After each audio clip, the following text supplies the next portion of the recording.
This is Tim. And this is Adam. And this is Critiquing Comics.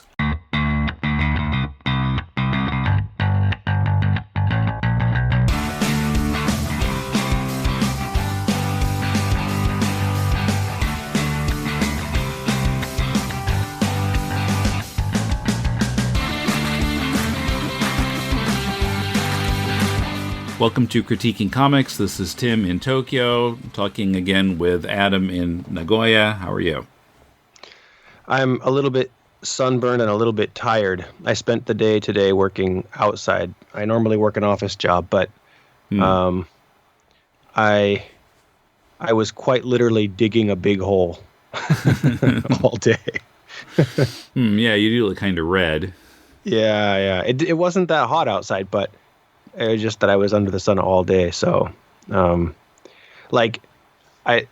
my company makes these tools for detecting underground utilities like gas lines and power lines and stuff like that. And so we're building a test field to test how, we measure how deep everything is and stuff like that. So they literally had me and a couple other guys digging this huge hole that's 2 meters deep and 4 meters wide. And and it rained last week and filled the hole all the way up, so it was a giant swimming pool, and it was just comedy of errors. So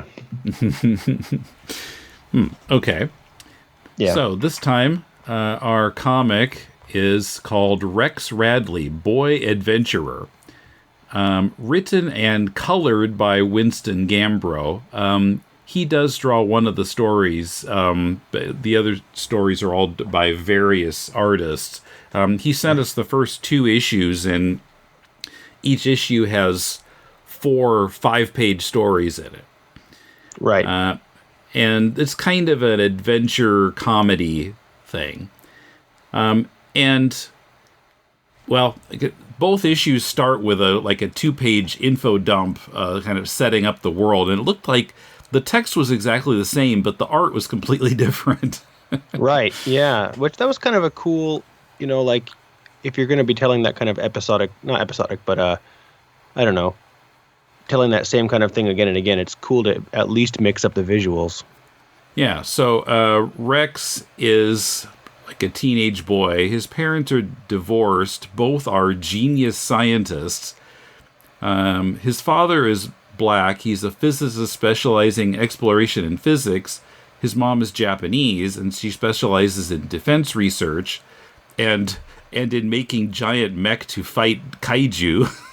Right, yeah.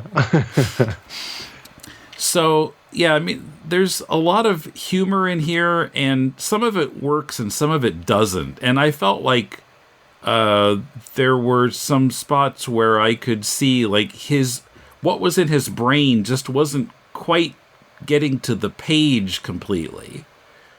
And I got a little lost, and I kind of had to look closer and look at the dialogue, and okay, I guess I see what happened.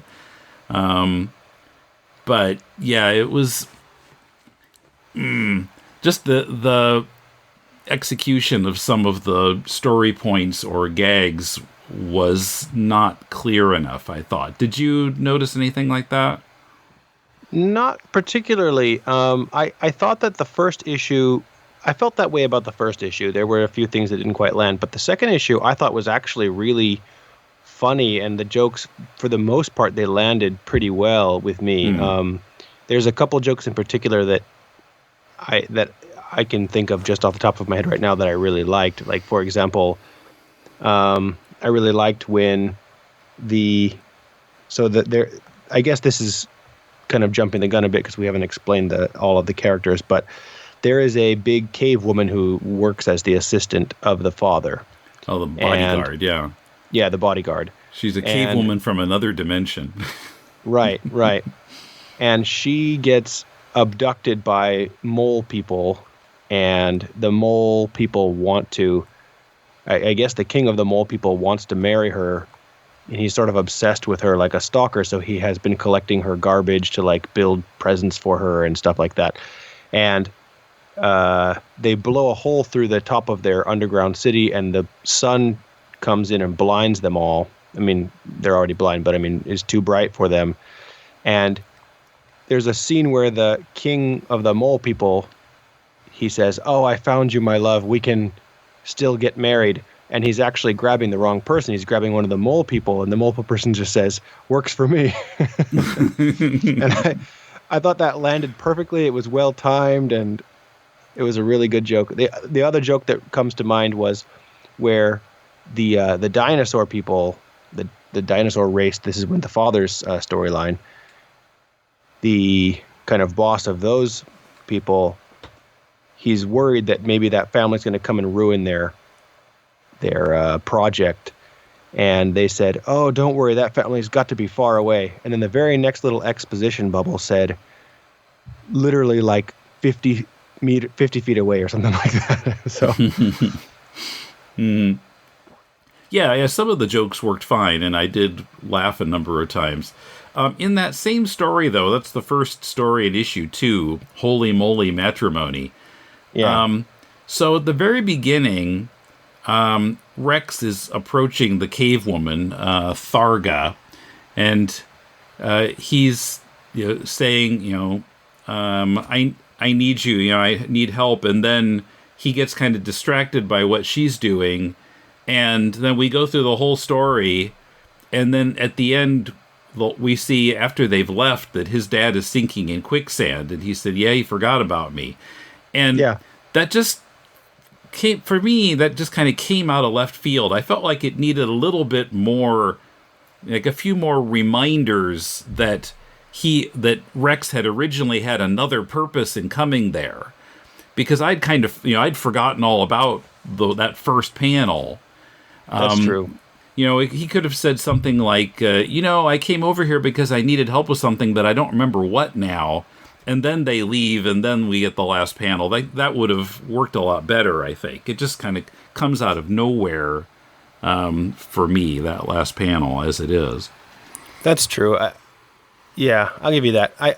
I kind of liked that, just that because I had forgotten that the father was there as well. And so when they kind of leave, and then he's like, "Oh, I guess they forgot about me," I thought, "Oh yeah, I forgot about him too."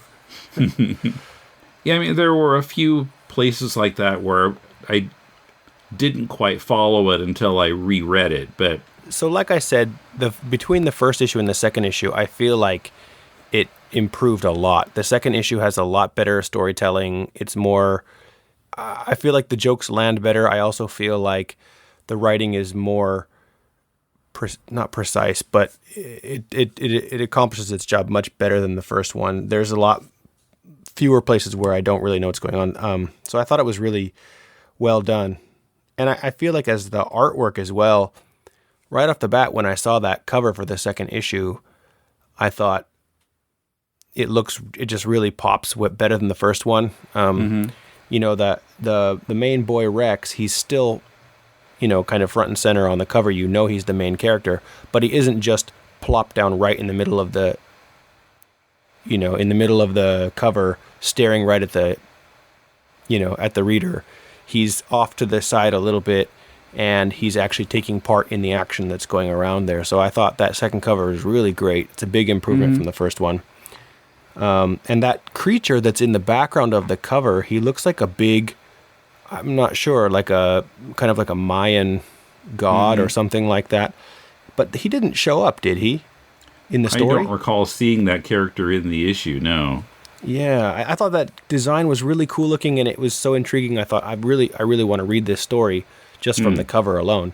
And but he wasn't in there. But even so, I didn't find myself being disappointed at all. I thought that the second issue was actually quite fun. It was a really fun read. I think he's going for kind of a YA kind of thing. Oh, yeah. With this. And so in that regard, I would definitely give this book to my kids who are, young teenagers and stuff, because I think that it would be a fun read for them, for sure. And like I said, each story is a different artist, but I thought all the artists were pretty good. I had very little to complain about with any of them. I agree. The art was very... And what was interesting is that, working with so many different artists, I still felt that the art was consistent. So yeah. I think part of that is he's very I think he's kind of very active in like making sure that it does stay consistent, because he's doing all of the coloring for the first issue, and even though he didn't draw any of the stories in the first issue, he was doing all of the coloring, and he gave very good character sheets to all of the artists. So I think that he did a good job, and probably he chose people whose art styles kind of complement each other, because if you look at like the last story and then you look at the first story, they're actually stylistically very, very different the way they're drawn. Mm-hmm. But he puts the stories in an order where there's not a big difference between the art styles of each individual artist, so that by the end it's a very smooth transition to that more kind of cartoony thing. Yeah, it kind of connects them together in a way that the transition is gradual. Right. But yeah, I look back at that first story like, wow, Rex looks really different in the very first story compared to later on. It gets a little more cartoony as it goes. Yeah, I think it would have been the third story, I think, in that one, or maybe the fourth story. It has a very... It looks like it's kind of influenced by the Cartoon Network kind of style, like Steven Universe or whatever, like those shows. Or perhaps it might be influenced a little bit by some of those big popular webcomics like Penny Arcade or something like that, because it's got the big, overly expressive faces, and yeah, it's more cartoony and fun. I'm personally quite a big fan of that style of drawing, so I like it. But yeah, like you said, all of the artists are very accomplished. Like the first one was very kind of Marvel kind of style. Yeah, that's Leandro Panganiban. Okay. Yeah, I saw that name on the cover and I thought, oh, this is going to be a Filipino comic, because, and I think that I'm kind of a big fan of Filipino comics. I even put out like a compilation of Filipino comics a few years ago. Oh, okay. And so I saw that name and I was like, oh, are these all Filipino artists? Because the artist, the writer himself, his name is Winston Gambro. Gambro. And that's not like clearly Filipino or not. I couldn't tell what kind of name that was, but I thought it very well could be Filipino. But that first artist is definitely a Filipino name. I could tell from looking at it. So, but I don't think that's the case. I think that they're from all over the place. So I wonder where he's finding these artists. Perhaps on the internet or something. I don't know, but yeah, I mean, sometimes. Yeah, we've seen other comics and on critiquing comics here where they're just kind of getting whatever artist they can, and it's not very good. But yeah, he's choosing well and being able to contact. I don't know. I wonder if maybe he's paying them rather than saying wait and see what kind of income comes in. Yeah, I would assume that he is, to be honest, just because the artwork is of a very good quality, and I can't imagine he's just roping strangers into doing that without paying them. So now, yeah, there are not very many problems, but because this is critiquing comics, I feel the need to bring the critiquing comics content here. So in the very first story, the third page, which is page 7 of the PDF. Now, I didn't find this anywhere else in either of these issues, but there is a problem here. So, so we got one first panel going across the top of the page. Then second panel is kind of a long, narrow panel going horizontal. And then the third panel is more vertical and extending both above and below the second panel. But the second panel has word balloons that run off into the fourth panel, and it was confusing to figure out. It looked like the third and second panel were, like the third panel was on the right, and the third panel was on the left, because that third panel extends up into the first panel, so you could your eye would follow it down, and then jump over to the left, and then follow the word balloons down into the bottom panel. But that's not how it's supposed to read. I felt like it was... I don't know. I mean, maybe you could say the artist didn't leave enough space for the balloons, And so the letterer had to run them off into the... Well, it would have been better, I think, to run them up into the first panel. Then it would direct your eye from the first panel to the second panel. Right. And then keep them out of the fourth panel so that our eye is then drawn over to the third panel and then down. Is this the page where he's asking if he can go with her, and then she says, "Have you done all of your chores?" Right. Yeah, that is. I made a note of that. That was that was probably the only one that I noticed, though, where the panel order really threw me. Mm-hmm. Yeah, same here. Also, living in Japan, there were a couple of Japan-related things that jumped out at me. And, maybe the average American reader would not notice these. But, so his mom goes around with this sort of computer that, they can communicate with, they can talk with. And in that first story, the computer calls her Dr. Hashimoto-san. Right. And you would think she would program it to speak Japanese correctly. We'd call her Hashimoto-sensei. Right, or Hashimoto Hakase or something like that. Yeah, I agree. Yeah, not Dr. Hashimoto-san. Now you got two titles there.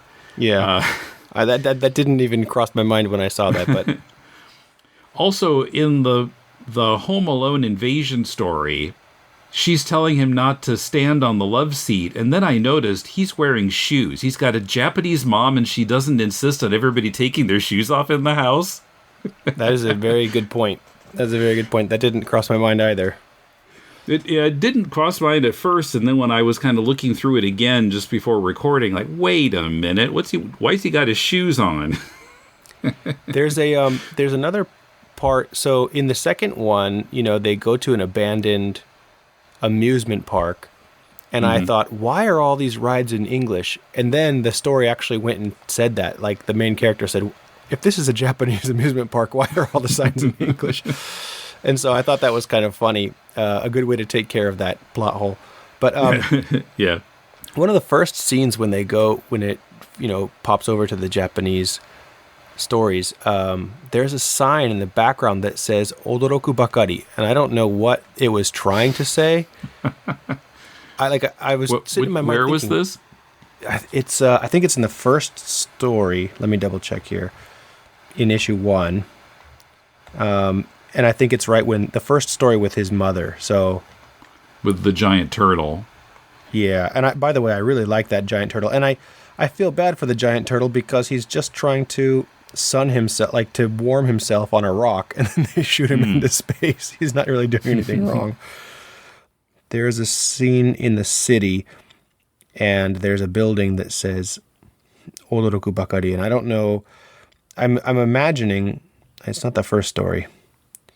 I'm imagining that it must be, that they're trying to say something in English. That means I'm trying to translate something from English into Japanese, but I don't know what it was. Now I don't see it. So if this artist wants to get in touch and tell us exactly... Oh, you know what? It's right there in the intro. It is the intro. Yeah, down. So it's the scene where you can see like a giant kaiju fighting. In the top right corner, there's a purple kaiju fighting a green monster. Mm-hmm. And the building, in the window, it says Odoroku Bakari. So I was thinking, are they trying to say like nothing but surprises, or I just got shocked? Yeah, that's what it would. Yeah, nothing but surprises. But although rather than the verb odoroku, they would use a noun, right before bakari. So it's not quite accurate. But yeah, that's why I'm curious what they were trying to say. But the Japanese parts didn't really stick out as being un-Japanese per se. Just the only thing is that it doesn't really feel like Japan. It doesn't look like Japan. Like when a Japanese manga artist draws Japan, you feel like you're there because everything looks Japanese. Like little details. Like when you look at a Japanese manga, you can see the way that the concrete has like that kind of lattice pattern to it when they pour concrete and stuff like that. Like little things that look very distinctly Japanese because that's all they know. Mm-hmm. And when somebody who's not from Japan tries to draw Japan, it ends up looking either very generic or very un-Japanese. Yeah, more like their own surroundings in whatever country they're in. Right, yeah. Something else that I've seen this happen sometimes in Marvel too, and it bothers me. When someone is speaking and when they introduce themselves, their name shows up as their logo. Mm-hmm. Well, and sometimes you have Rex Radley, Boy Adventurer, the logo in a word balloon. The reason I don't like it is because it's more art than text, and my eye tends to want to just go right past it. When I've seen that sometimes in Marvel, my eye just misses that because it's not, little black letters on a white background. It looks like art, and I'm skipping past it. And then, sure. Wait, what? Oh, I see. I was supposed to read that. So... Yeah, I know what you mean. And I also don't understand what the purpose is of branding something in the middle of the story when the person has clearly already bought the story, but that doesn't make sense from a business side. But yeah, it didn't really bother me. There was a scene that I really did like where he meets the girl detective. So Jessica Keene, girl detective, and hers comes up as a logo as well. Mm-hmm.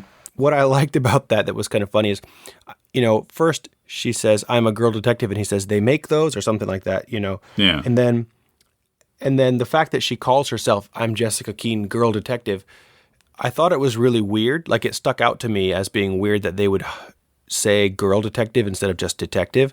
But then the very next scene, it shows him saying boy adventurer or something. So I thought, oh wait, yeah, that's right. The main character refers to himself as a boy. So it's not that weird.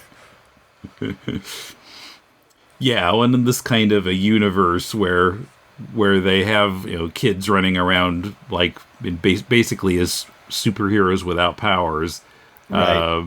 It makes sense.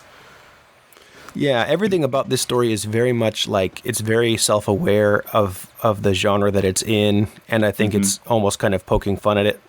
There's all these.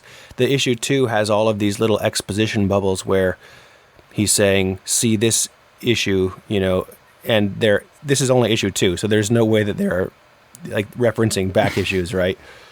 Right. But there's always it's referring to such and such issue that such and such villain supposedly appeared in. Right. And then there's a little tongue-in-cheek thing below that says, "I'm pretty sure that issue doesn't exist." And then there's one that was "Do chandeliers dream of chandeliers?" or something, and then it said, "That doesn't even make sense," or something like that. So, so I kind of liked that. I like that this story is not afraid to break the fourth wall at all. There's a scene where one of the characters is talking a lot, and then the narration bubble says, "That was almost pure exposition. Who do you think the narrator is here?" or something like that. So there's a lot of times where it does that kind of poking fun at the format. And I do like that. I think, being aware of the genre that you're doing and then just kind of having fun with it is a really fun thing. Because otherwise, this story, for example, the father is...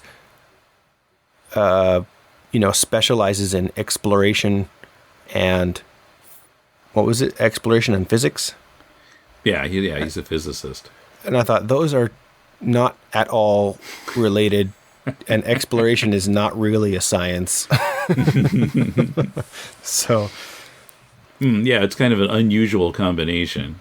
Yeah, exactly. So it makes sense in the context of if it's trying to be a Marvel book or something like that, where they're always exploration. I think that I remember when X-Men made all of their little trading cards, and I was collecting them as a kid, and it tells you what their occupation is on the back. And I think half of the X-Men, their occupation is adventurer. And I always thought, what kind of job is that? How well does that pay? Yeah, exactly. So that's kind of what this is. It's just to serve the story. You don't have to overthink it. So, I like that kind of playful part about it, I guess. Mm-hmm. Yeah. So I have to say, when I saw the cover, of the first issue, when I first opened it, I thought I wasn't going to like it. It didn't really catch my eye. Mm-hmm. And it didn't seem like the kind of story that would appeal to me. But the first one it's a very breezy read, and it was a fun read. And then when I got to issue 2, I thought it was actually very funny and very fun, kept me engaged. And so I really liked the second issue. The first one wasn't bad by any means, but it wasn't necessarily for me. But the second one really, I thought, was a very entertaining comic book. Interesting. Yeah, I don't know that I noticed that much difference between them, but yeah, I found there were things that I laughed at in both issues. I think, for the most part, I guess my favorite story was probably actually the one in the first issue, about the home invasion one. I liked the fact that I don't want to spoil it if people can find this. I didn't check if there's a website, but I'll try to link to something as I usually do. But let's just say that some things were weapons that I didn't expect to be weapons. So yeah, and the way they rolled it out was very good too. I guess I'll follow your lead and not spoil it, but it was a funny execution as well. So I thought that was a good story as well. Yeah, so this one was pretty good. Yeah, I agree. I wondered, in the first one, did they mention that the parents were divorced in the first issue, or was that? Yeah, in that intro sequence, it mentions that. Both of, like I said, I think they're exactly the same text, and it's mentioned in the kind of the third panel. Okay. However, tragedy struck when Rex's parents divorced. Okay. Yeah, I wondered when I read that. I wondered if there's some kind of a biographical, autobiographical component to this, because it's kind of an interesting idea to write a book about a kid whose parents are divorced. I wondered if there was a particular, like he was trying to write for kids who live in that situation or something. I don't know. Because it's definitely a positive spin on the divorced family kind of thing, because he's having fun adventures with both parents, and the parents don't seem to have any animosity towards each other. So it made me wonder if that was the point of the story, to kind of show that you can have two different lives full of adventure with different parents, in other worlds. Yeah, interesting. But having looked up the main person, I don't think that he is either black or Japanese, so there's definitely some artistic liberties if that is the case. So, all right. We'll be back in a couple weeks with another comic. We've got several built up in the queue now. So, okay. So, thanks for listening, and thank you, Adam. All right. Thanks, Tim.